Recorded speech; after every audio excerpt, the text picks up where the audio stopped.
பெரியவா சரணம். பெரியவா வானொலியின் மாலை நிகழ்ச்சிகள் ஆரம்பமாகின்றன.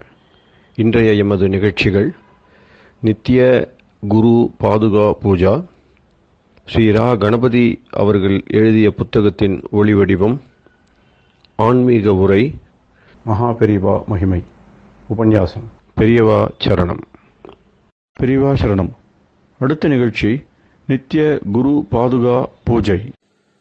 शुक्लां भरदरं विष्णुं शशिवर्णं चतुर्भुजं प्रसन्नवदनं ध्यायेत् सर्वविघ्नोपशान्तये। ममोपात्त समस्त दुरितक्षयद्वारा श्री परमेश्वर प्रीत्यर्थं गुरुप्रसाद सिद्ध्यर्थं गुरुप्रीत्यर्थं गुरुपादपूजाम् अद्य करिष्ये। गुरुर्ब्रह्मा गुरुर्विष्णुर्गुरुर्देवो महेश्वरः गुरुः साक्षात् परब्रह्म तस्मै श्रीगुरवे नमः। अपारकरुणासिन्धुं ज्ञानदं शान्तरूपिणं श्रीचन्द्रशेखरगुरुं प्रणमामि मुदान्वहम्। सदाशिवसमारम्भां शङ्कराचार्यमध्यमाम् अस्मदाचार्यपर्यन्तां वन्दे गुरुपरम्पराम्. எல்லோரும் குருவை பெரிவாளை தியானம் பண்ணிண்டு அர்ச்சனை பண்ணுவோம். அஷ்டோத்திரம். பெரியவா அஷ்டோத்திரம் பல அஷ்டோத்திரங்கள் இருக்கு. அதுல எளிமையா சுலபமா எது இருக்கோ அதை நான் இப்ப சொல்றேன். எல்லோரும் இதை கேட்டுண்டே திருப்பி சொல்ல முடிஞ்சுவா சொல்லி சொல்லி பெரிவாளுக்கு பாதத்துல ஒவ்வொரு புஷ்பத்தை அர்ச்சனை பண்ணலாம். ओम श्री कांची कामकोटि पीठाधीश्वराय नमः. श्रीमत् चंद्रशेखरेन्द्र सरस्वती गुरुभ्यो नमः. संन्यासाश्रम शिखराय नमः. काषाय दंडधारिणे नमः. सर्वपीठापहारिणे नमः. स्वामिनाथ गुरवे नमः. करुणासागराय नमः. जगदाकर्षण शक्तिमते नमः. सर्वचराचर हृदयस्थाय नमः. ओम भक्त परिपालक श्रेष्ठाय नमः. धर्म परिपालकाय नमः. श्री जयेन्द्र सरस्वत्याचार्याय नमः. श्री विजयेन्द्र सरस्वती पूजिताय नमः. शिवशक्ति स्वरूपाय नमः. भक्ताभीष्ट प्रदायकाय नमः. ब्रह्मण्य पोषकाय नमः. ब्रह्म विष्णु शिवैक्य स्वरूपाय नमः. कांची क्षेत्रवासाय नमः. कैलाश शिखरवासाय नमः. स्वधर्म परिपोषकाय नमः. चातुर्वर्ण संरक्षकाय नमः. लोकरक्षण संकल्पाय नमः. ओम ब्रह्मनिष्ठापराय नमः. सर्वपापहराय नमः. धर्मरक्षक संतुष्टाय नमः. भक्तार्पितधन स्वीकर्त्रे नमः. सर्वोपनिषत् सारज्ञाय नमः. सर्वशास्त्रगम्याय नमः. सर्वलोक पितामहाय नमः. भक्ताभीष्ट प्रदायकाय नमः. ब्रह्मण्य पोषकाय नमः. नानाविध पुष्पार्चितपताय नमः. रुद्राक्ष क्रीडधारिणे नमः. भस्मोद्दोलित विग्रहाय नमः. सर्वज्ञाय नमः. सर्वचराचर व्यापकाय नमः. अनेक शिष्य परिपालकाय नमः. मनश्चाञ्चल्य निवर्तकाय नमः. अभयहस्ताय नमः. भयापहाय नमः. यज्ञपुरुषाय नमः. यज्ञानुष्ठान रुचिप्रदाय नमः. यज्ञसम्पन्नाय नमः. यज्ञसहायकाय नमः. यज्ञफलदाय नमः. यज्ञप्रियाय नमः. उपमानरहिताय नमः. स्फटिक तुलसी रुद्राक्ष हारधारिणे नमः. चातुर्वर्ण समदृष्टये नमः. ऋग्यजुस्साम अथर्वणादि चतुर्वेद संरक्षकाय नमः. दक्षिणामूर्तिस्वरूपाय नमः जाग्रत् स्वप्न सुषुप्ति अवस्थातीताय नमः कोटिसूर्यतुल्यतेजोमय शरीराय नमः साधुसङ्गसंरक्षकाय नमः अश्वगज गोपूजा निर्वर्तकाय नमः गुरुपादुकपूजातुरन्तराय नमः कनकाभिषिक्ताय नमः स्वर्णबिल्वदलपूजिताय नमः सर्वजीवमोक्षदाय नमः मूकवाक्ताननिपुणाय नमः नेत्रदीक्षादानाय नमः द्वादशलिङ्गस्थापकाय नमः गानरसप्रियाय नमः ब्रह्मज्ञानोपदेशकाय नमः सकलकलासिद्धिताय नमः चातुर्वर्ण्यपूजिताय नमः अनेकभाषासम्भाषण कोविताय नमः अष्टसिद्धिप्रदायकाय नमः ओम श्री शारदामठसुस्थिताय नमः नित्यान्नदानसुप्रीताय नमः प्रार्थनामात्रसुलभाय नमः पादयात्राप्रियाय नमः नानाविधमतपण्डिताय नमः श्रुतिस्मृतिपुराणज्ञाय नमः देवयक्षकिन्नरकिंपुरुषपूज्याय नमः श्रवणानन्दकरकीर्तये नमः दर्शनानन्दाय नमः अद्वैतानन्दभरिताय नमः अव्याजकरुणामूर्तये नमः शैव वैष्णवादिमान्याय नमः श्रीशङ्कराचार्याय नमः दण्डकमण्डलोहस्ताय नमः वीणामृदङ्गसकलवाद्यनाथस्वरूपाय नमः रामकथारसिकाय नमः वेदवेदाङ्ग आगमादिसकलकलासतस्प्रवर्तकाय नमः हृदयगुहाशयाय नमः शतरुद्रीयवर्णितस्वरूपाय नमः केदारेश्वरनाथाय नमः अविद्यानाशकाय नमः निष्कामकर्मोपदेशकाय नमः लघुभक्तिमार्गोपदेशकाय नमः लिङ्गस्वरूपाय नमः सालग्रामसूक्ष्मस्वरूपाय नमः कालड्यां शङ्करकीर्तिस्तम्भनिर्माणकर्त्रे नमः जितेन्द्रियाय नमः शरणागतवत्सलाय नमः श्रीशैलशिखरवासाय नमः डमरुकनादविनोदाय नमः वृषभारूढाय नमः दुर्मदनाशकाय नमः आभिचारिकदोषहर्त्रे नमः मिताहाराय नमः मृत्युविमोचकशक्त्याय नमः श्रीचक्रार्चनतत्पराय नमः दासानुग्रहकारकाय नमः अनुराधानक्षत्रजाताय नमः सर्वलोकख्यातशीलाय नमः वेङ्कटेश्वरचरणपद्मषट्पदाय नमः श्री महात्रिपुरसुन्दरी समेत श्री चन्द्रमौलीश्वर पूजाप्रियाय नमः श्रीमच्चन्द्रशेखरेन्द्र सरस्वती सद्गुरु परब्रह्मणे नमः गुरुभ्यो नमः परमगुरुभ्यो नमः परमेष्टिगुरुभ्यो नमः परात्परगुरुभ्यो नमः गुरुपरम्पराभ्यां नमः गुरुपादुकाभ्यां नमो नमः.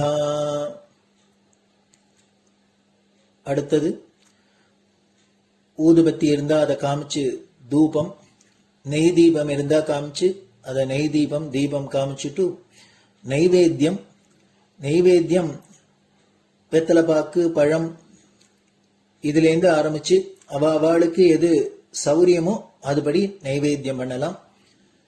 அதுக்கு அடுத்தது கற்பூர ஹாரத்தி பண்ணி எல்லோரும் பிரதட்சிண நமஸ்காரம் பண்ணி பெரியவாள்கிட்ட பிரார்த்தனை பண்ணிண்டு எல்லோரும் க்ஷேமமா இருக்கணும், லோகம் பரம மங்களமா சௌக்கியமா இருக்கணும், எல்லோரும் வியாதி வெக்க இல்லாத ஆயுராரோக்கிய ஐஸ்வர்யத்தோட சாந்தம் அமைதியோட ஞான வைராக்கியத்தோட எல்லோரும் நல்லவர்களாயிருந்து நன்மையை அடையணும்னு பிரார்த்தனை பண்ணி இந்த பூஜையை தினம் செய்யலாம்.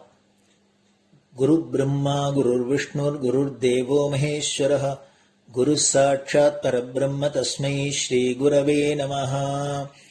அபார கருணா சிந்தும் ஞானதம் சாந்தரூபிணம் ஸ்ரீ சந்திரசேகர குரும் பிரணமாமி முதான்வகம்.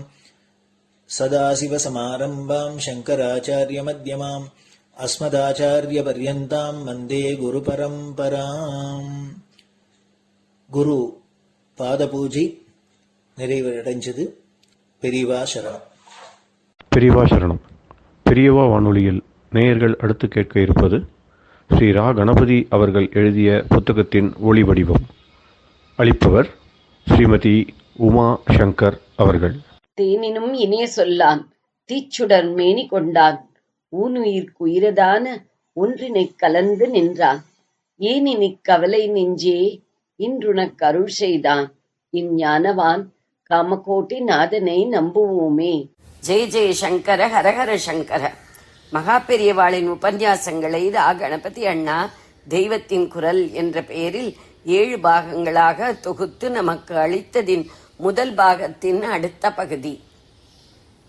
காலையில் திருமால், மாலையில் மகாதேவன். சிவபெருமான் திருமால் 2 பேரையும் உபாசிப்பதற்கு நீண்ட காலமாக ஒரு விதி இருக்கிறது. லோக விவகாரங்களை நாம் அழகாக தர்மமாக நடத்துவதற்கு ஜகத் பரிபாலகரான மகாவிஷ்ணுவையும் இந்த வியாபாரங்களிலிருந்து மனசை திருப்பி ஆதார வஸ்துவில் ஒடுங்குவதற்கு சம்ஹாரமூர்த்தியான பரமேஸ்வரனையும் தியானிக்கச் சொல்லி இருக்கிறார்கள். இதற்கேற்ப வெளியிலே பார்த்தாலும் மகாவிஷ்ணுதானே திரிபுவன சக்கரவர்த்தியாக இருக்கிறார். பரமேஸ்வரனோ ஆண்டியாக பிச்சாண்டியாக அல்லவா இருக்கிறார். இருவரிடமும் இருக்கிற சொத்துக்களை கொஞ்சம் கணக்கெடுத்து பார்ப்போம்.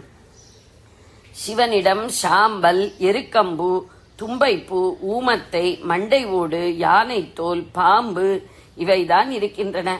இதற்கெல்லாம் யாரும் விலை கொடுக்க மாட்டார்கள். விலை போகாத வஸ்துக்கள் தான் சிவனிடம் உள்ளன. மகாவிஷ்ணுவிடமோ கிரீட குண்டலங்கள், முக்தாகாரங்கள், பீதாம்பரம், கௌஸ்துபமணி எல்லாம் இருக்கின்றன. இவற்றுக்கும் எவரும் விலை நிர்ணயிக்க முடியாது. சிவனிடம் உள்ளதற்கு விலை மதிப்பு இல்லை, வேல்யூலெஸ். விஷ்ணுவிடம் உள்ளதோ விலை மதிக்க முடியாதது, இன்வேல்யூபிள். எல்லாவற்றுக்கும் மேலாக மகாவிஷ்ணுவிடம் ஐஸ்வர்ய தேவதையான மகாலட்சுமியே இருக்கிறாள். பரமசிவனிடம் இருக்கும் அம்பாளுக்கோ அபர்ணா என்று பெயர். ஓர் இலை, பரணம் கூட இல்லாதவள் என்று அர்த்தம். இலையை கூட உண்ணாமல் பரம தியாகியாக தபஸ் செய்தவள் அபர்ணா. இதிலிருந்து லோகமெல்லாம் தர்மத்தோடு சந்தோஷமாக இருப்பதற்கு மகாவிஷ்ணுவையும், வைராக்கியம் வருவதற்கு பரமேஸ்வரனையும் ஆராதிப்பதில் பொருத்தம் இருப்பது தெரியும். மகாவிஷ்ணுவால் ஞானம் தர முடியாது என்றோ, பரமேஸ்வரனால் லோக வியாபாரம் நன்றாக நடக்க அனுகிரகிக்க இயலாது என்றோ அர்த்தமில்லை. 2 மூர்த்திகளை வழிபடுகிற போது இப்படி 2 விதங்களில் ஆராதிப்பது ஒவ்வொரு விதத்தில் ஒவ்வொருவரிடம் சித்த ஒருமைப்பாடு, ஐக்காக்கிரியம் கொள்வதற்கு உதவும்.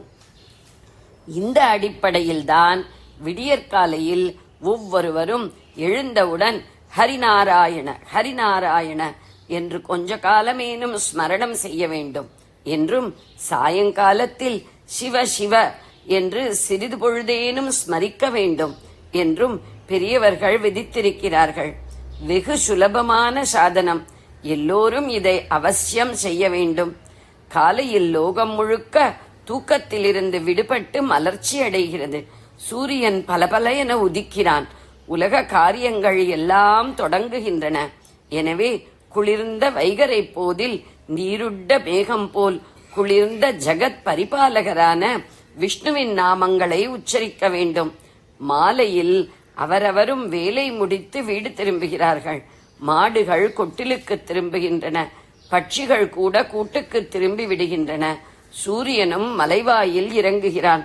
இப்படி லோக வியாபாரங்கள் ஒடுங்கத் தொடங்குகிற அந்திப்போதில் நம் ஆட்டங்களை எல்லாம் ஒடுக்கி அமைதி தருகிற ஞானமூர்த்தியான பரமேஸ்வரனின் நாமாவை உச்சரிக்க வேண்டும்.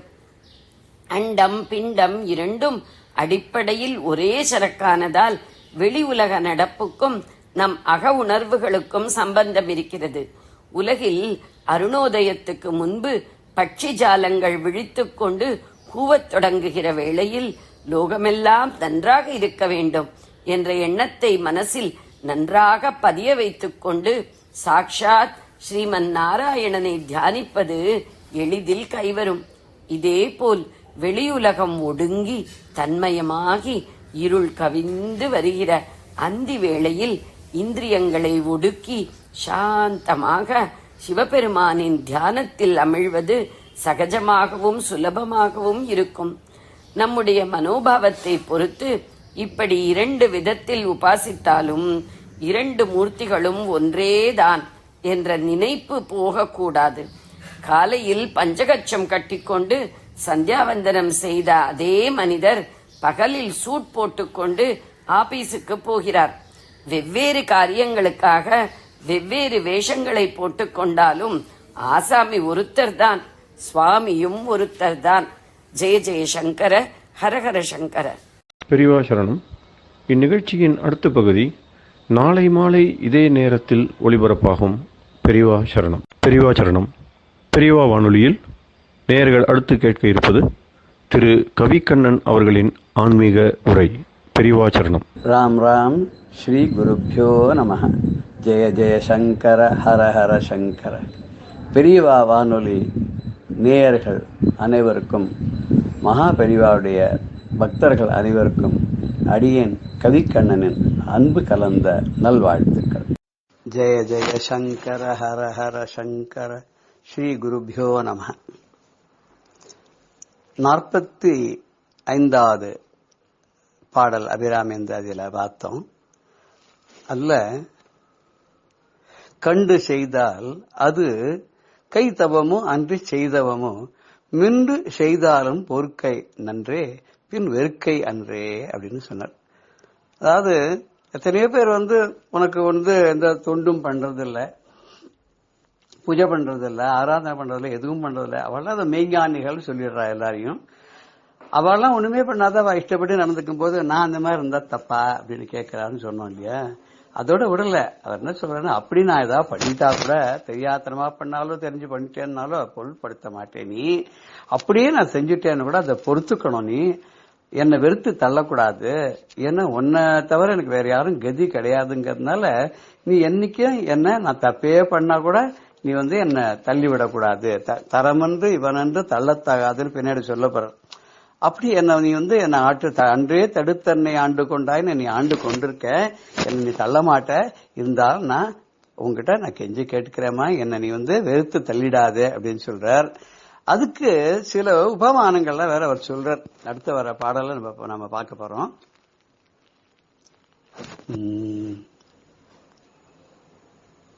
வெறுக்கும் தகமைகள் செய்யினும் தம் அடியாரை மிக்கோர் பொறுக்கும் தகைமை புதியதன்றே.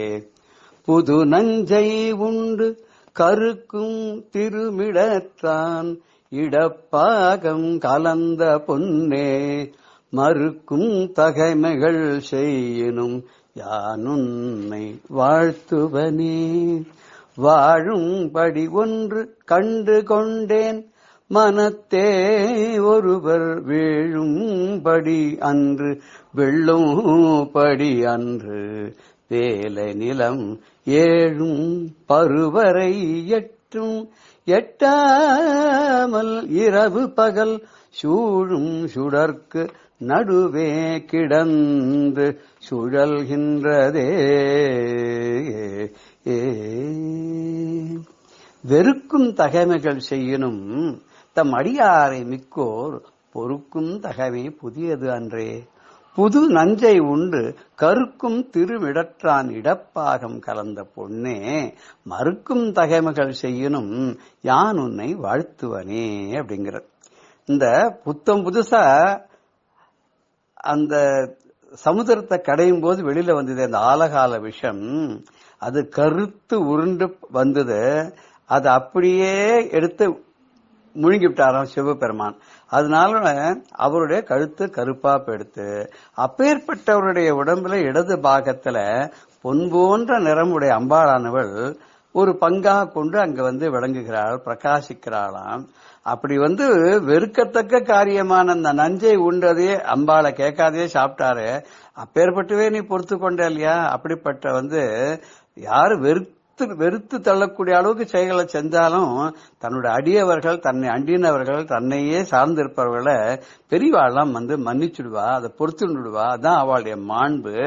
இதுதான் தொன்று தொட்டு வந்த பழக்கம் இல்லையா? இது நேற்று இன்னைக்கு வந்தது இல்லையே. அதனால நீ ஏற்றுக்கொள்ள முடியாத செயல்களா நான் அடியன் செஞ்சாலும் என்ன நீ வெறுத்து தள்ளக்கூடாது. நான் திருப்பி திருப்பி இப்படி அடிச்ச குழந்தை அம்மாவையே திருப்பி திருப்பி போய் சேர்ற மாதிரி நானும் உன்னையே வாழ்த்தி திருப்பி திருப்பி துதித்து கொண்டே இருப்பேன் அப்படின்னு இந்த பாடல்ல சொல்றார். இதுல லலிதா சஹஸ்ரநாமத்துல என்ன வருதுன்னு பாக்கலாமா? பசும் பொன்னாக இருக்கிறாள் அவள். சிவபெருமானுடைய மேனியிலே இடது பாகத்தை கொண்டிருக்கிறாள். அவர் அமுது உண்ட நஞ்சுண்ட அந்த மேலானவன் இருக்கான் இல்லையா, அவனுடைய உடம்புல பொன்னிறமா இருக்கிறவ எப்படி இருக்கான்னு கேட்டாக்க 507வது நாமத்துல சொல்ற மாதிரி பீத்தவர்ணா. பீத்தம்னா மஞ்சள், பீத்தம்னா தங்கம் மாதிரி எடுத்துக்கலாம். தங்கத்துக்கு எல்லோ கோல்டுன்னு சொல்றோமோ இல்லையோ.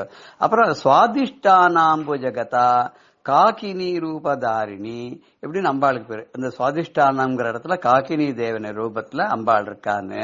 அது 513 504வது நாமாவளியில வருது.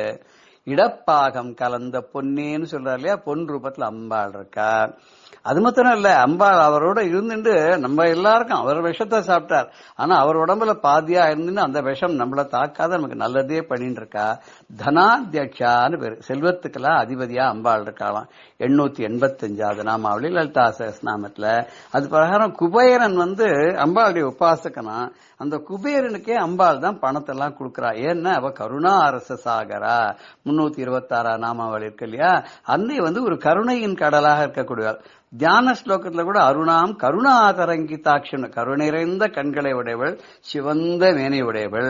அவள் எதையும் எதிர்பார்க்காமல் பாரபட்சம் இல்லாத எல்லாருக்கும் தன் குழந்தைகளா நினைச்சு எல்லாருக்கும் அவ அருள் பண்றதுனால அவளுக்கு அவ்வியாஜ கருணாமூர்த்தி, வியாஜமே இல்லாத கருணையை பொழியக்கூடியவள். 992வது நாமாவளி லலிதா சஹஸ்ரநாமத்துல அவ அப்படி கருணைய பொழிகிறதுனால்தான் அவ உடம்புல பாதியாம இருந்து பொன்மேனியா இருக்கிறது தான் அவளுக்கு ஸ்ரீகண்டார்த்த சரீரணின்னு அம்பாளுக்கு பேர். 151வது 392வது நாமாவளின்னு நினைக்கிறேன். ஆமா, 392வது நாமாவளியில ஸ்ரீகண்ட அர்த்த சரீரணி, ஸ்ரீகண்ட அர்த்த சரீரணி. ஸ்ரீகண்டன் விஷத்தை கழுத்திலே தங்க வைத்துக் கொண்ட அவனுடைய உடம்பிலே பாதியை கொண்டவள் ஸ்ரீகண்ட அர்த்த சரீரினின்னு அம்பாளுக்கு பேரு.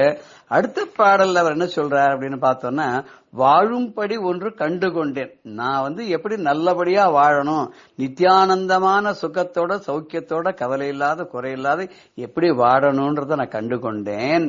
மனத்தே ஒருவர் வீழும்படி அன்று விழும்படி அன்று. இது மனசுனால ஒருத்தர் ரொம்ப ரொம்ப ஈஸியாலாம் அதை அறிஞ்சு கொள்ள முடியாது, வாயினாலும் சொல்ல முடியாது. அது அப்பேற்பட்ட வழி உபாசனை பண்ணி தான் உன்னையே அண்டி சார்ந்து இருந்து உன்னை தொழுது உன்னுடைய அருளாலே நான் பெற்றதுதான் அந்த ஒரு பாக்கியம். அது எப்படி அப்படின்னு கேட்டேன்னாக்க, வேலை நிலம் 7 விதமான கடல்கள், பருவரை 8 விதமான மலைகள், இதுக்கெல்லாம் எட்டாமல் இதுக்கெல்லாம் எட்டாம இத்தனையும் தாண்டி இருக்கக்கூடியது 2. அது என்னன்னா 2 சுடர்களாம். அது என்ன சுடர்னாக்க, ஒன்னு சந்திரன், ஒன்னு சூரியன். இப்படி 2 சுடர்களுக்கும் நடுவே கிடந்து சுடர்கின்றனர். அந்த 2 சுடர்களுக்கும் நடுவுல உள்ளுக்குள்ள அம்பாள் இருந்து கொண்டுதான் அவள் தன்னுடைய ஒளியினாலே இவைகளை பிரகாசிக்க செய்கிறாளாம். அதைத்தான் சொல்லும்போது அழிவற்ற இன்ப வாழ்வு எப்படி வாழறதுங்கிறத, பரம்பொருளே உன்னுடைய அருளால நான் பெற்றேன், எனக்கு நீ கொடுத்த ஞானத்தினால எனக்கு தெளிவா விளங்கித்து. இது யாராலையும் மனசாலையும் சிந்திக்கப்படாது. மனோ வாசாம கோச்சரான்னு பேர். அம்பாள் மனசுக்கும் மொழிக்கும் எட்டாதவள், மொழிக்கும் நினைவுக்கும் எட்டாதவள் பின்னாடி சொல்ல போறார். அப்படி வாயினால்னா ஈஸியா சொல்லிட முடியாது. 7 கடலும் 8 மலைகளும் உன்னை அணுக முடியாது. சூரிய சந்திரர்களோட அவளுக்கும் வேலை எங்கேயோ இருந்தாலும் அவளுக்குள்ளேயே நீ இருந்து கொண்டு அவளுக்கே ஒளியை கொடுக்கிறாள். அப்படி ஒளிமயமான ஹே அபிராமி அன்னையே, உன்னை பற்றி கொண்டால், உன்னையே சார்ந்திருந்தால், உன்னை அடைக்கலம் அப்படின்னு அடைஞ்சுட்டா கண்டிப்பா எனக்கு நல்லதான் கிடைக்கும், நல்ல வாழ்க்கை தான் அமையும், அதான் வாழும்படி ஒன்று கண்டுகொண்டேன் அப்படின்னு அவர் சொல்றார்.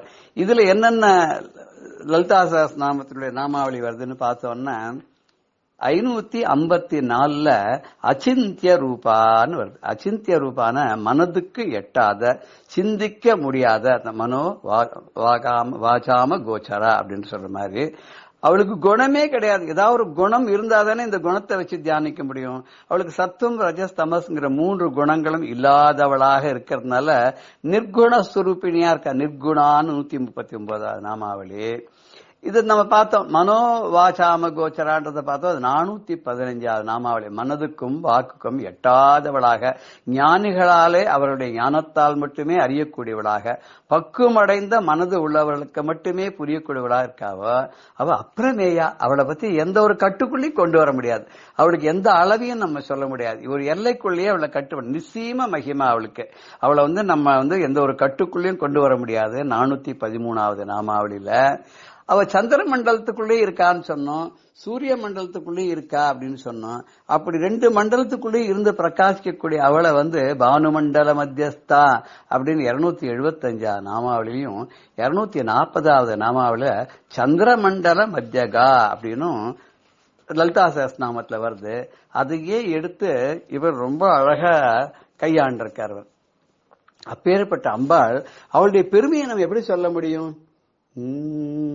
என்னவென்று சொல்வேன் அம்மா அபிராமியே, நான் என்னவென்று சொல்வேன் அம்மா அபிராமியே, நான் என்னவென்று சொல்வேன் அம்மா அபிராமியே, என்னையும் ஆட்கொண்ட பேரருளை யான் என்னவென்று சொல்வேன் அம்மா அபிராமியே, என்னையும் ஆட்கொண்ட பேரருளை யான் என்னவென்று சொல்வேன் அம்மா அம்மா.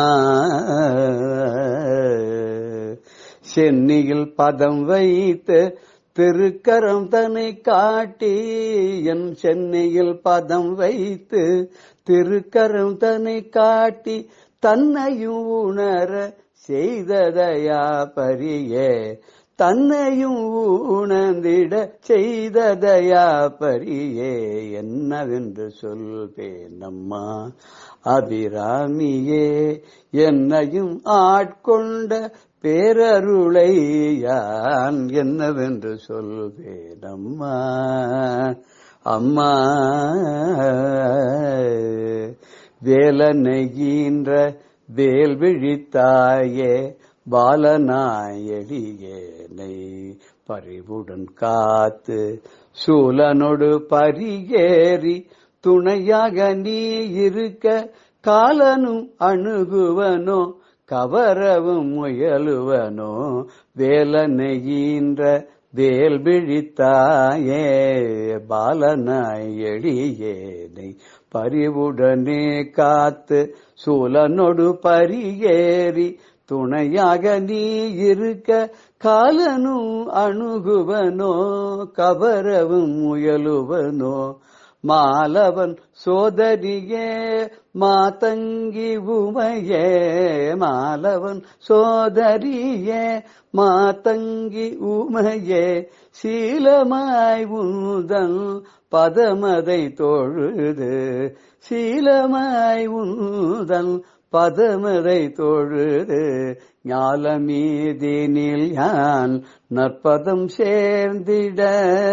ஞாலமீதில் நான் நற்பதம் சேர்ந்திட, வாலை குமரி நீயும் வரவருள வேணும், வாலை குமரி நீயும் வரமருள வேணும், என்னவென்று சொல்வேன் அம்மா அபிராமியே, என்னையும் ஆட்கொண்ட பேரருளை யான் என்னவென்று சொல்வேனம்மா.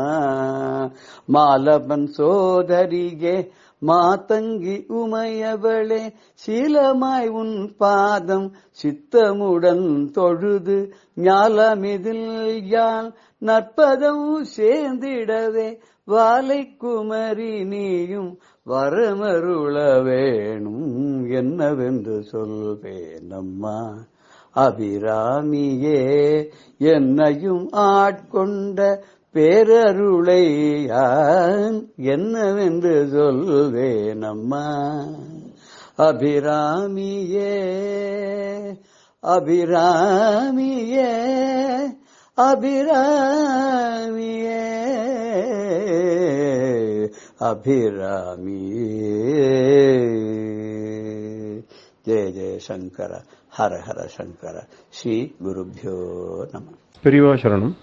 இந்நிகழ்ச்சியின் அடுத்த பகுதி நாளை மாலை இதே நேரத்தில் ஒளிபரப்பாகும். பெரியவா சரணம். பெரியவா சரணம். அடுத்த நிகழ்ச்சி மகா பெரியவா மகிமை உபன்யாசம். வழங்குபவர் பிரம்மஸ்ரீ கணேச சர்மா அவர்கள். சாஸ்திரம் ஷாரீரமீமாம்சா தேவஸ்து பரமேஸ்வரः ஆச்சார்ய சங்கராச்சார்ய சந்துமே ஜன்ம ஜன்மனி. ரொம்ப அழகான பிரார்த்தனை. எத்தனை ஜென்மா எடுத்தாலும் இந்த வைதீக மதத்தில் இருக்கிற இந்த சாரீர மீமாம்சை அப்படிங்கிற அத்வைதமே எனக்கு சாஸ்திரமாக இருக்கட்டும், பரமேஸ்வரனே எனக்கு ஈஸ்வரனா தெய்வமாக இருக்கட்டும், சங்கராச்சாரியரே எனக்கு குருவாக இருக்கட்டும் அப்படின்லாம் பிரார்த்தனை பண்ணுறது. அதே பிரார்த்தனை தான் நாமும் எத்தனை ஜென்மா எடுத்தாலும் பெரியவாளுக்கு சிஷ்யாளாகவே இருப்போம். மகாபெரிவாளே நமக்கு மாதா பிதா குரு தெய்வம்னு சர்வமாக இருக்கட்டும் அப்படிங்கிற அந்த பிரார்த்தனையோட பெரியவா சரித்திரத்தை நாம் பார்த்துட்டு வரோம். அதில் 1962 வருஷம் சீன யுத்தத்துக்காக பெரியவா பிரார்த்தனை பண்ண சொன்னால் அந்த பிரார்த்தனையெல்லாம் பலித்து நாம் வெற்றி வாகை சூடினோம். அந்த வருஷ சாதுர்மாசியம் எல்லாம் முடிஞ்சு பெரியவா தன்னோட யாத்திரையை தொடர்ந்து வரத்தே 1963 வருஷம் தஞ்சாவூர்லேருந்து வசந்த நவராத்திரியை கொண்டாடினா. தஞ்சாவூரில் பங்காரு காமாட்சி சந்நிதி இருக்குது அப்படின்னு சொன்னோம். காஞ்சிபுரத்துலேருந்து அம்பாள் பங்காரு காமாட்சி 200 வருஷத்துக்கு முன்னால் தஞ்சாவூரில் வந்து பிரதிஷ்டா ஆனா. அங்கே வசந்த நவராத்திரியை கொண்டாடினா. அதுக்கப்புறம் அந்த பங்காரு காமாட்சிக்கு கும்பாபிஷேகம் நடந்தது. 1963 வருஷத்தில் ஏப்ரல் மாதம் கும்பாபிஷேகம். இந்த பங்காரு காமாட்சிக்கு கும்பாபிஷேகத்தையும் நடத்திவிட்டு பெரியவா என்ன பண்ணினா நேர ராமேஸ்வரம் போனா. எதுக்கு ராமேஸ்வரம் போனா அப்படின்னா, ராமேஸ்வரத்தில் அக்னி தீர்த்த கரையில் ஆதிசங்கர பகவத்பாதாளுக்கு 4 சிஷ்யாளோட ஒரு பெரிய மண்டபம் கட்டி அதில் ஆச்சாரியால 4 சிஷ்யாளோட பிரதிஷ்டை பண்ணியிருக்கா. இன்றைக்கி ராமேஸ்வரம் போனாக்க அக்னி தீர்த்த கரையில் காஞ்சி காமகோடி சங்கர மட்டம் இருக்குது.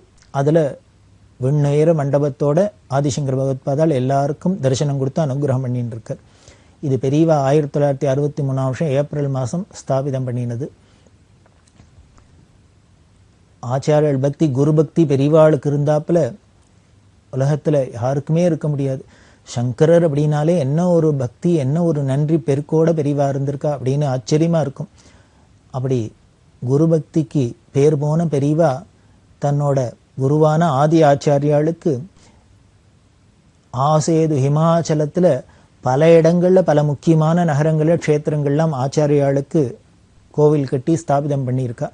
அதில் ராமேஸ்வரம் ஒன்று, அதே மாதிரி கன்னியாகுமரியில், ஸ்ரீசைலத்தில், அலகாபாத்தில், குருக்ஷேத்திரத்தில், ஹரித்வாரில், ரிஷிகேஷில், இன்னும் பல இடங்களில் ஆச்சாரியாளுக்கு 4 சிஷ்யாளோட ஆலயம் கட்டி அதில் ஆச்சாரியாலை பிரதிஷ்டை பண்ணி பகவத்பாதால உலகம் எப்போதும் ஸ்மரிக்க முடியுமா, தரிசனம் பண்ண முடியுமா, அனுகிரகத்தை அடைய முடியுமா பண்ணியிருக்கா. அப்படி தான் 1963 வருஷம் ஏப்ரல் மாதம் ராமேஸ்வரத்தில் அக்னி தீர்த்தத்தில் கரையில் இந்த ஆச்சாரியால் மண்டப கும்பாபிஷேகம் பிரதிஷ்ட வைபவம் நடந்தது. ரொம்ப அபூர்வமான இடம். அங்கே பார்த்தேன்னா அந்த மண்டபத்துக்குள்ளேயே பகவத்பாதாளுக்கு மண்டபம்னா கூட ரொம்ப அபூர்வமான விஷயங்கள்லாம் சேர்ந்திருக்கும். முதல்ல முன்னால் சமுத்திரக்கரையில் பார்த்தா ஆஞ்சநேயர் இப்படி கையை தூக்கின்னு ஆஞ்சநேயர் இருக்கிறாப்பில் இருக்கும். அது எப்படி இருக்கும் அப்படின்னா பார்த்தாக்க பாவத்தை பார்த்தா என்னமோ சமுத்திரராஜனை அப்படி தடுத்து நிறுத்தின்னு இருக்கிறாப்புல இருக்கும். இப்பவும் பார்க்குறோம், எங்கெங்கெல்லாமோ சுனாமி எல்லாம் இருந்து எவ்வளோ உட்பாதங்கள்லாம் ஏற்பட்டுது. அவ்வளவு கிட்டக்க இருக்கு. ராமேஸ்வரத்தில் எதானே ஏற்பட்டதோ தெரியல நமக்கு. அதுவும் இந்த அக்னி தீர்த்தக்கரையெல்லாம் ஒன்றும் கடல் நினச்சிருந்துனாக்க என்ன வேணா சுவாகா பண்ணியிருக்கலாம். நாம் ஏதோ நினச்சின்னு இருக்கோம். பெரியவா பண்ணுற காரியத்துக்கெல்லாம் ஒரு அந்த தெய்வீகமான காரியங்களுக்கெல்லாம் ஏதோ ஒரு சக்தி இருக்குது, நம்மளை மீறி ஒன்று இருக்குங்கிறத இதெல்லாம் கண்கூட பார்க்குறோம். பார்த்தா கூட சில பேருக்கு அது புரிஞ்சிக்க மறுக்கிறோம், அவ்வளவுதான். ஆஞ்சநேயர் அப்படி தடுத்து நிறுத்தினுக்கிறாப்புல இருக்கு.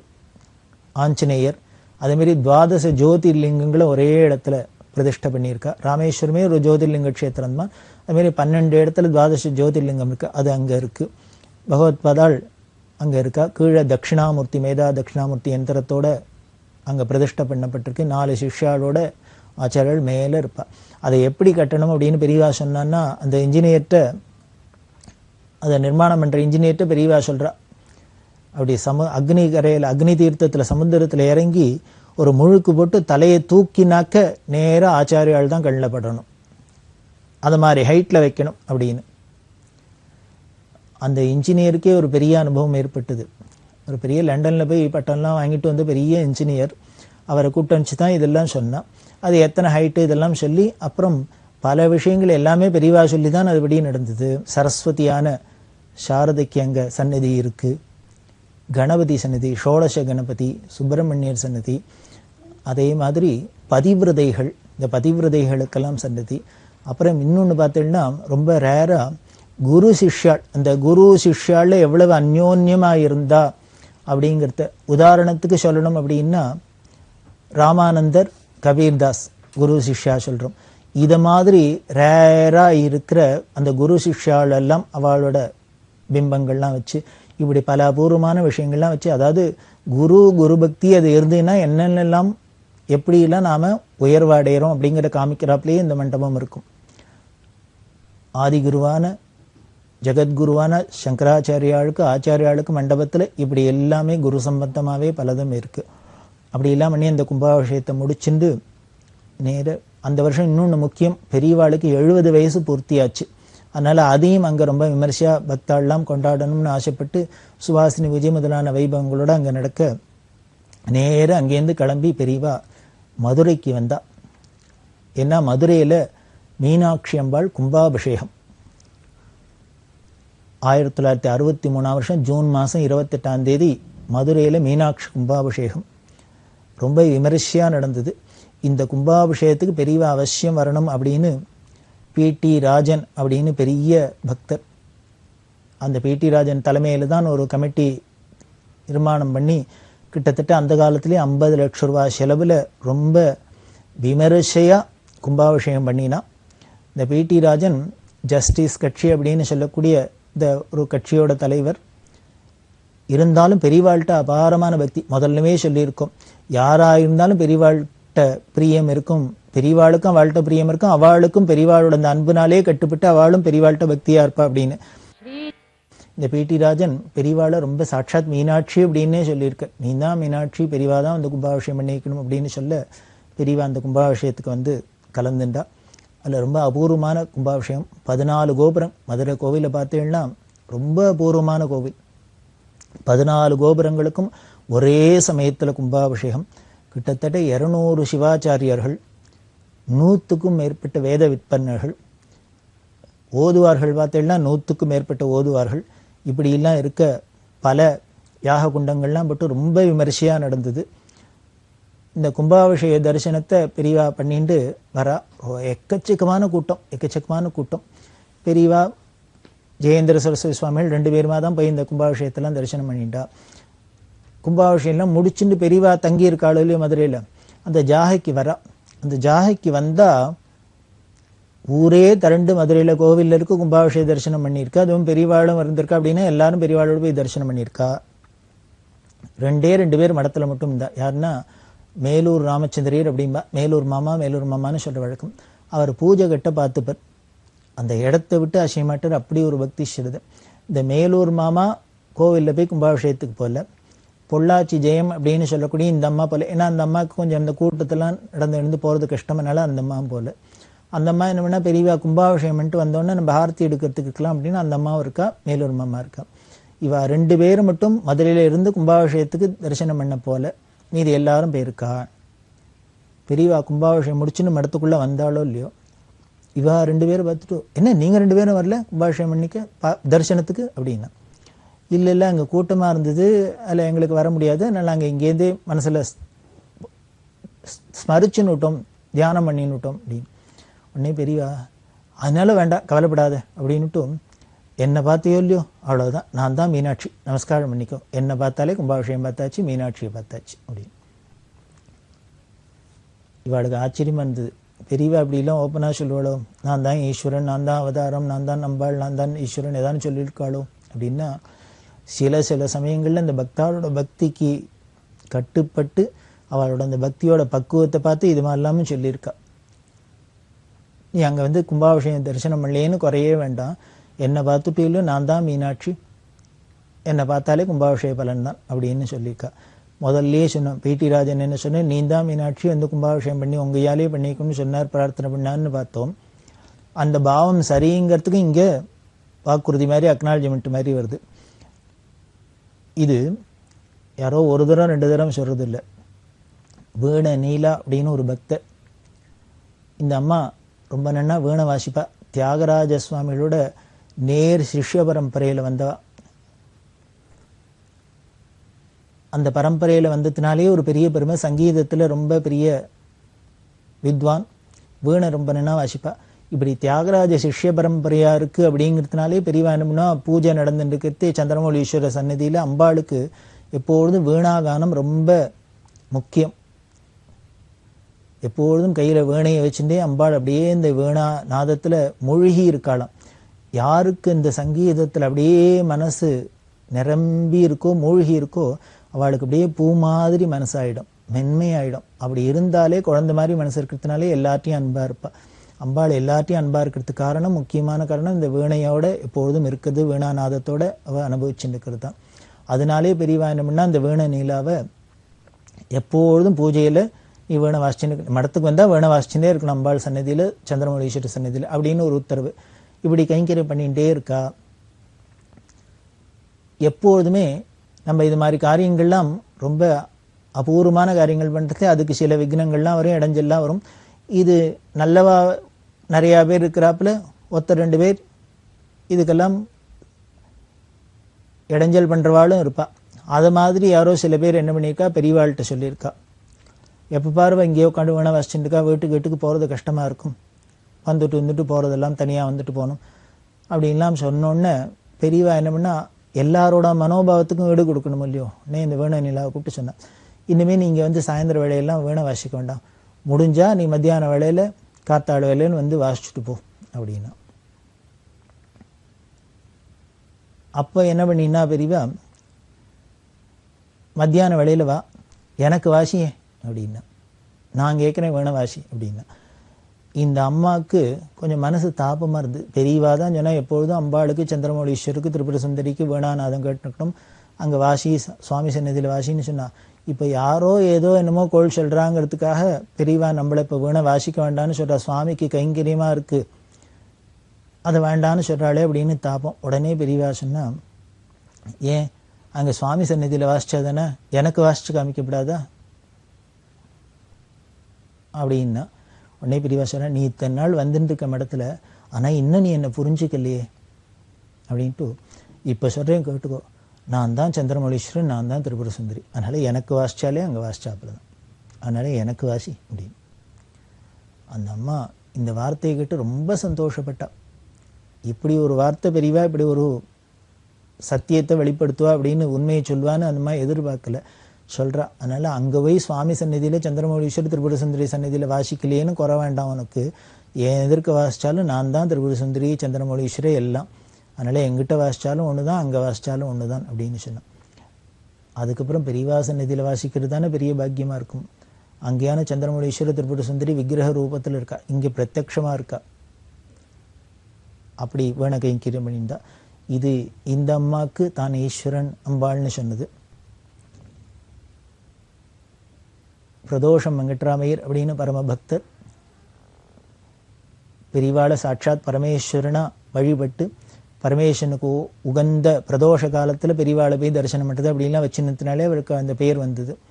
அந்த பிரதோஷமாக வீட்டில் பெரியவா பாதுகா இருக்குது, பெரியவா படம் வச்சுன்னு நித்தியம் பூஜை பண்ணுறோம். ருத்ர திரிசதியினால வில்வார்ச்சனை பண்ணுறது. பரமேஸ்வரனுக்கு வில்வம்ங்கிறது ரொம்ப முக்கியம்.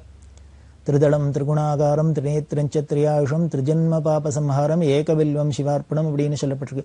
ஒரு வில்வத்தை தூக்கி பரமேஸ்வரனுக்கு சிவார்ப்பணம்னு போட்டுட்டோம்னா அது என்ன பண்ணுறதான்னார், நம்மளோட 3 ஜென்மத்தை பாபத்தையும் போக்கிடுறது. அப்படின்னா ஒரு வில்வம் போட்டாலே நம்ம 3 ஜென்ம பாபம் போயிடுறதுன்னா இனிமே அஷ்டோத்திரம்னு 108 வில்வத்தை தூக்கி போட்டோம்னா 108 × 3 அத்தனை ஜென்ம பாபம் போகிறது.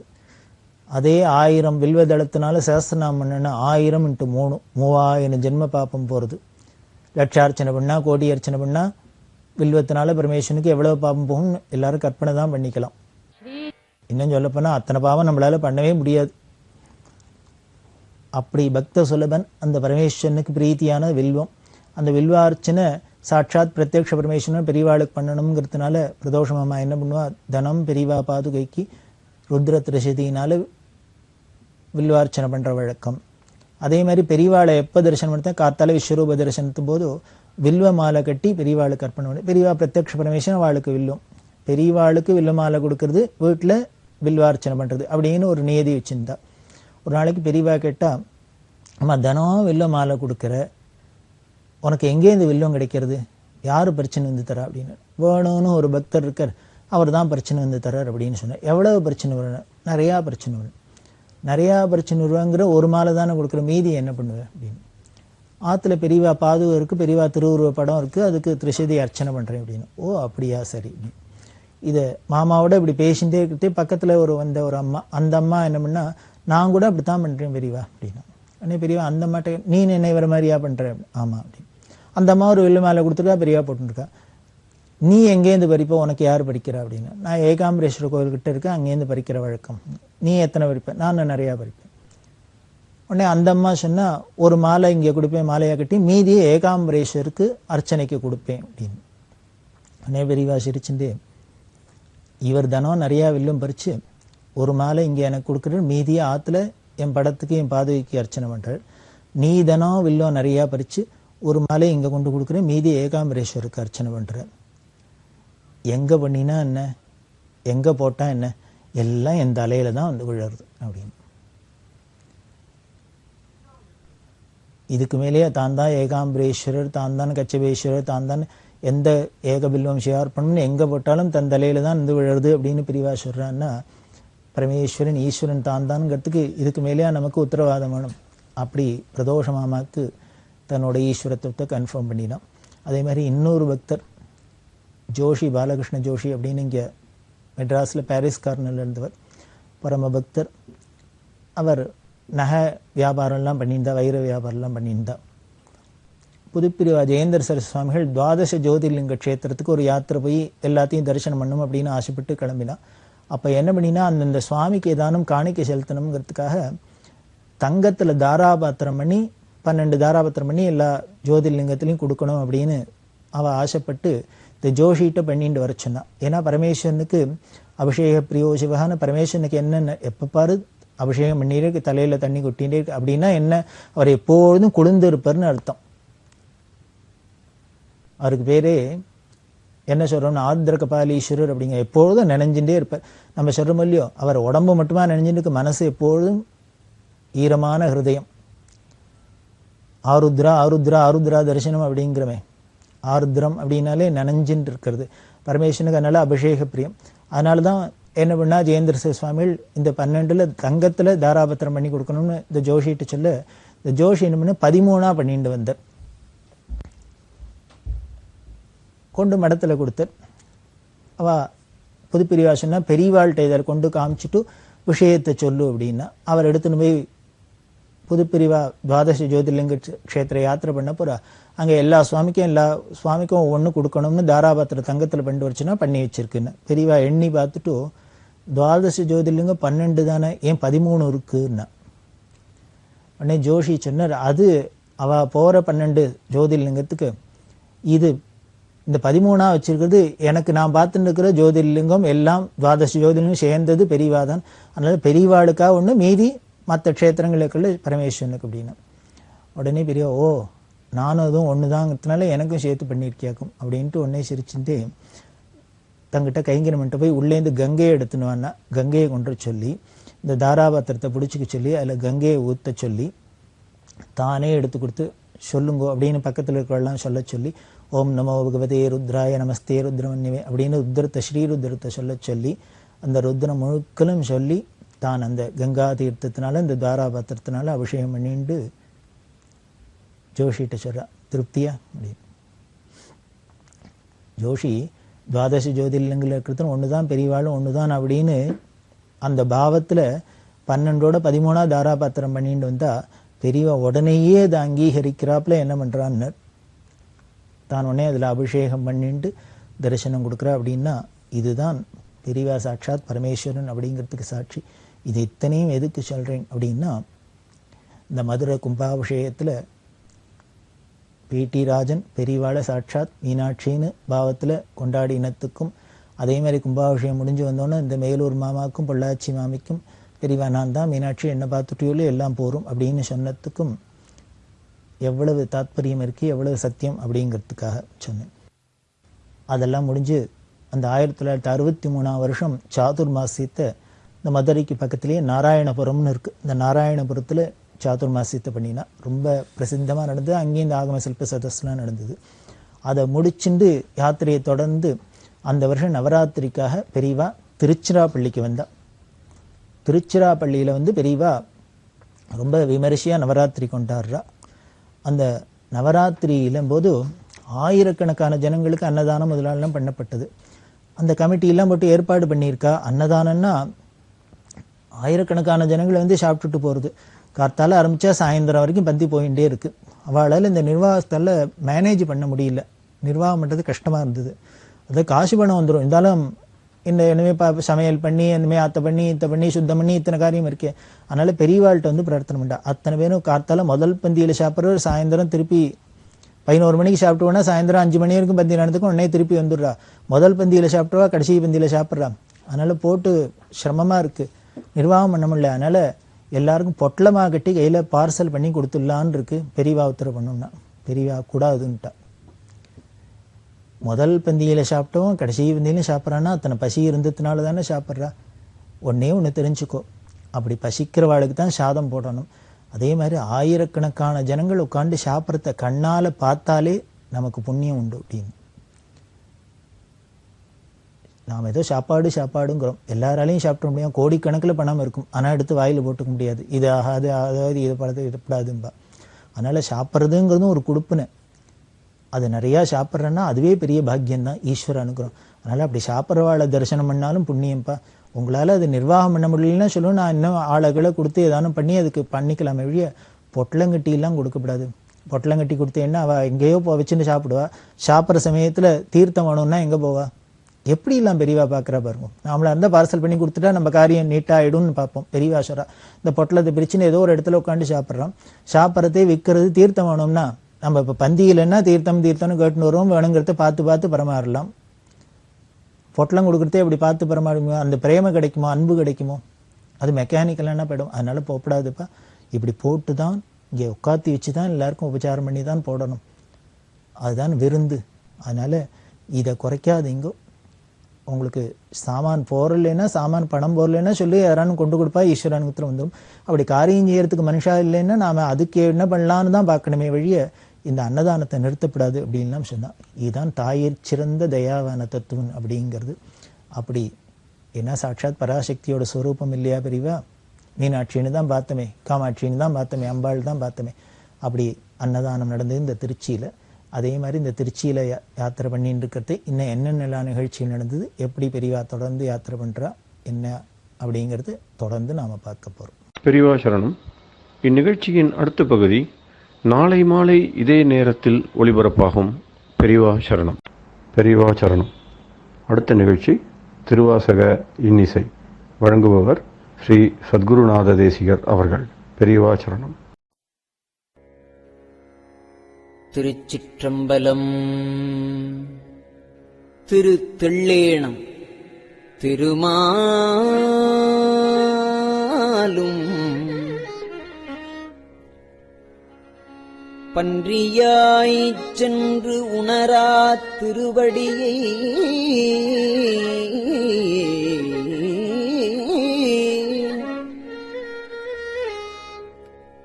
உரு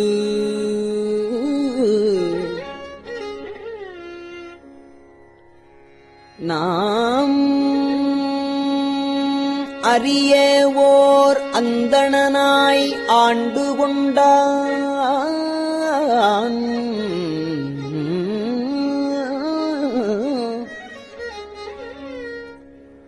ஒரு நாமம் ஓர் உருவம்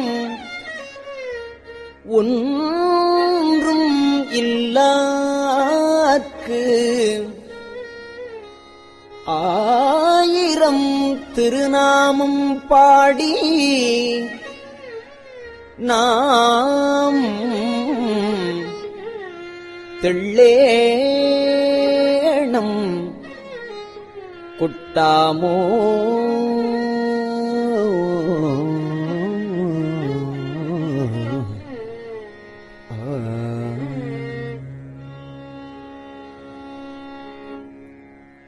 திருவார் பெருந்துறை மேயவீரான் என் பிறவி கருவேர் அறுத்தவின் யாவரையும் கண்டதில்லை அருவாய் உருவமும் ஆயவிரான் அவன் மருவு திருவாரூர் பாடி நாம் தெள்ளேணம் கொட்டாமோ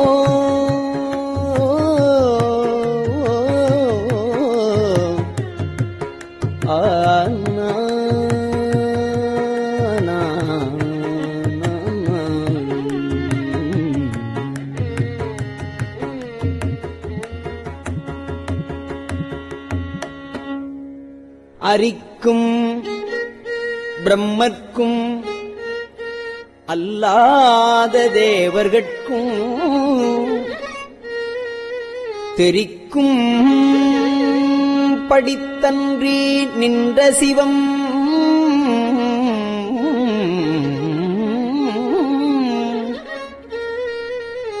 நின்ற சிவம் வந்து நம்மை உருக்கும் பணிகொள்ளும் என்பது கேட்டு உலகமெல்லாம் சிரிக்கும் திறம்பாடி தெள்ளேணம் கொட்டாமோ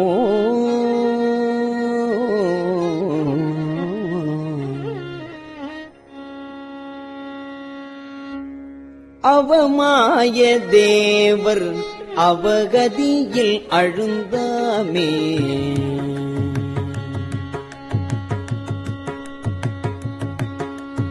அவமாய தேவர் அவகதியில் அழுந்தாமே பவமாயம் காத்து என்னை ஆண்டு கொண்ட பரஞ்சோதி நவமாய செஞ்சுடர் நவமாய செஞ்சுடர் நல்குதலும் நாம் ஒழிந்து நவமாய செஞ்சுடர் நல்குதலும் நாம் ஒழிந்து சிவமானவா பாடி சிவமானவா பாடி தெள்ளேணம் கொட்டாமோ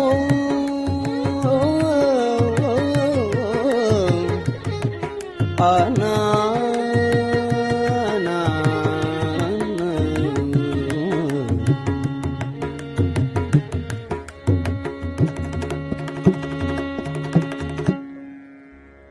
அருமந்த தேவர் அயன் திருமார்க்கு அரிய சிவம்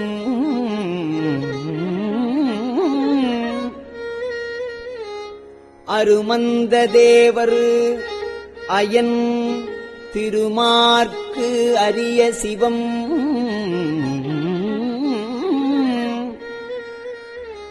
உருவந்து பூதலத்தோர் உகப்பெய்த கொண்டருளி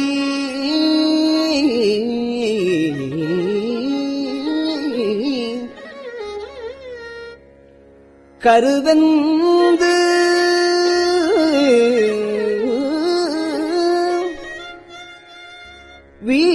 வீழக் கடைக்கணித்து என் உளம் புகுந்த திருவந்தவா பாடி கருவெந்து வீழ கடைக்கணித்து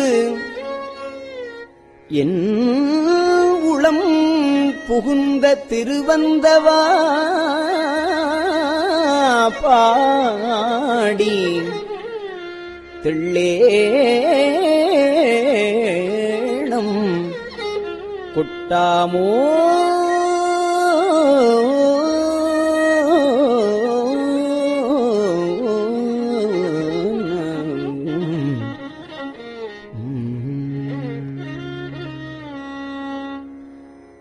அரையாடு நாகம் அசைத்த பிரான் அரையாடு நாகம் அசைத்த பிரான் அவனியின் மேல் வரையாடு மங்கைதன் பங்கொடும் வந்தாண்ட தீரம் உரையாட உள்ளொளியாட உன்மாமலர் கண்களில் நீ திரையாடு மாபாடி தெள்ளேணம் முட்டாமோ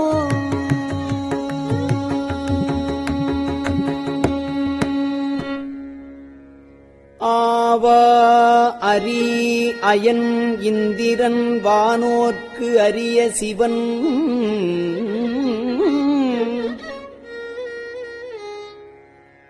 வாவா என்று என்னையும் பூதலத்தே வலித்து ஆண்டு கொண்டான்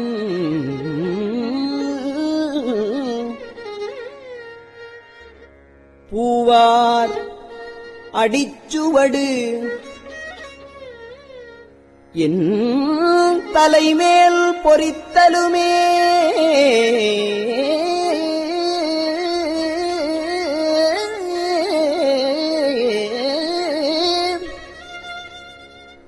தேவானவா பாடி தெள்ளேணும் கொட்டாமோ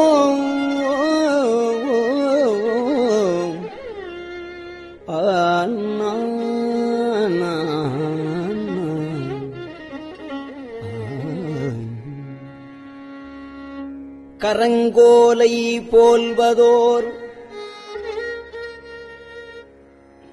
காயப் பிறப்போடு இறப்பு என்னும் அறம் பாவம் என்று இரண்டு அச்சம் தவிர்த்து என்னை ஆண்டு கொண்டான் மறந்தேயும்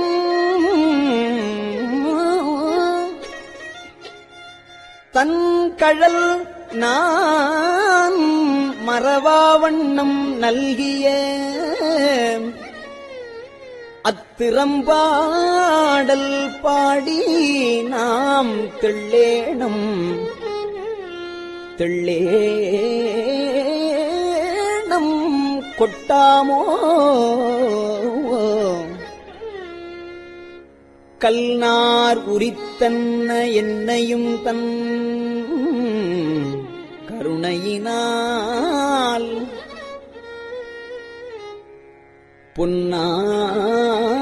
பொன்னாறு கடல் பணித்து ஆண்டபிரான் புகழ் பாடி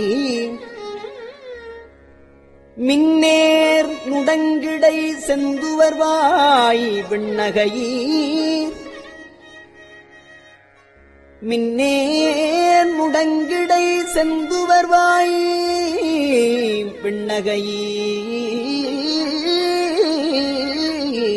விண்ணகையீர் தென்னா தென்னா என்று தெள்ளேணம் கொட்டாமோ ஒட்டாமோ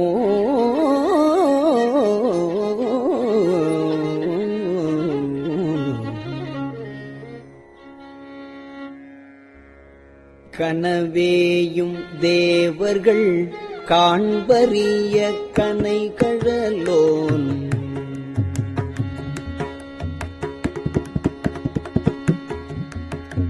கனவேயும் தேவர்கள் காண்பரிய கனை கழலோன் புனவே அனவளை தோழியோடும் புகுந்தருளி புனவே அனவளை தோழியோடும் புகுந்தருளி நனவே என்னை பிடித்து ஆட்கொண்டவா நனவே என்னை பிடித்து ஆட்கொண்டவா நயந்து நெஞ்சம் சினவே கண்ணீர் மல்க தெள்ளேணம் புட்டாமு சினவே கண்ணீர் மல்க தெள்ளேணம் புட்டாமு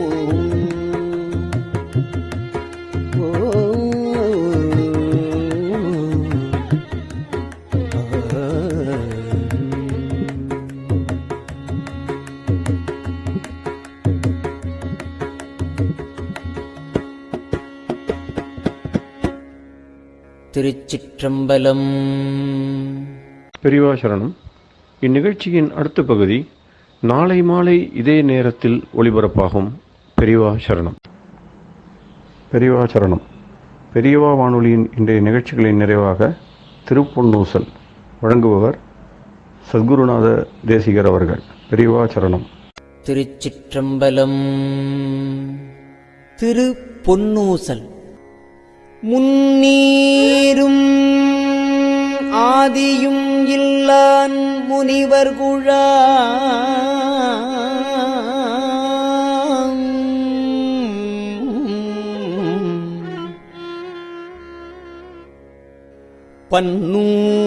பன்னூறு கோடி இமையோர்கள் தாம் நிற்ப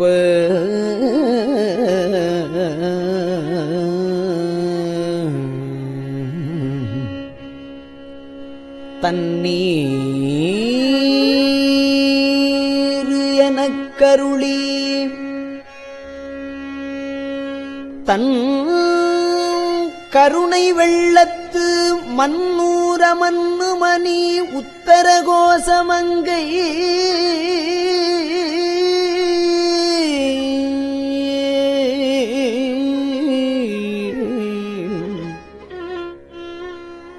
மன்னூர மன்னுமணி உத்தர கோசமங்கை மின்னேறு மாடவியன் மாளிகை பாடி மாளிகை பாடி பொன்னேறு பூமுலையீர் பொன்னூசலாடாமோ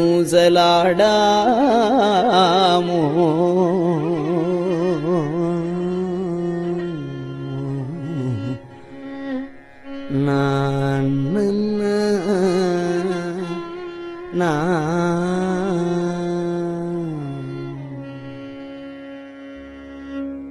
திருச்சிற்றம்பலம்.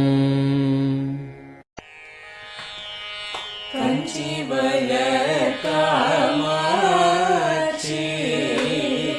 தன் குழந்தாய் சங்கரே கஞ்சிவய காமாட்சி தன் குழந்தாய் சங்கரே குரு சந்திரசேகரே உறங்கிடுவீர்களே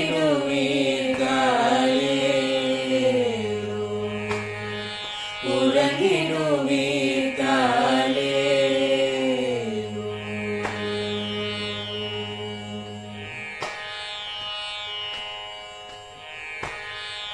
ஆதிகுரு சங்கரராய் ஒரு நாள் வந்தவரே 68 பீட்டபதி காலே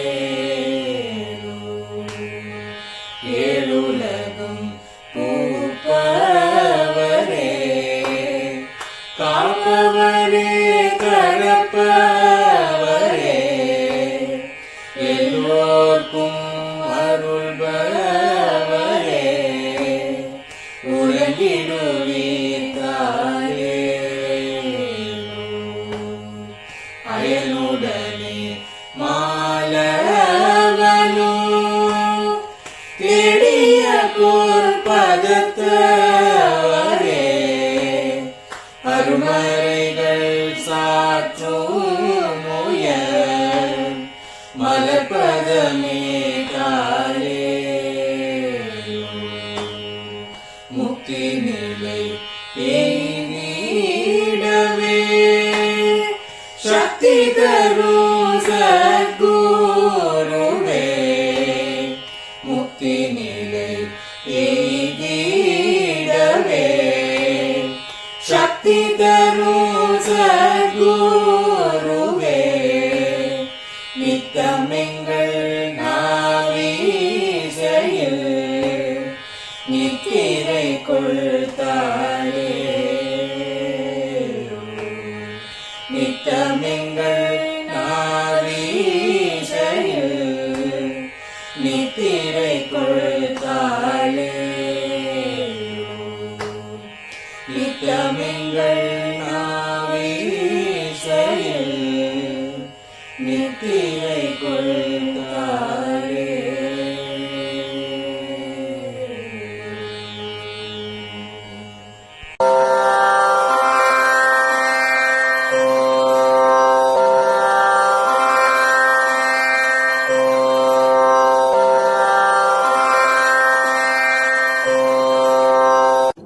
பெரியவா சரணம். பெரியவா வானொலியின் மாலை நிகழ்ச்சிகள் இத்துடன் நிறைவடைகின்றன. எமது அடுத்த ஒளிபரப்பு நாளை காலை இந்திய நேரப்படி 6 மணிக்கு துவங்கும். பெரியவா சரணம்.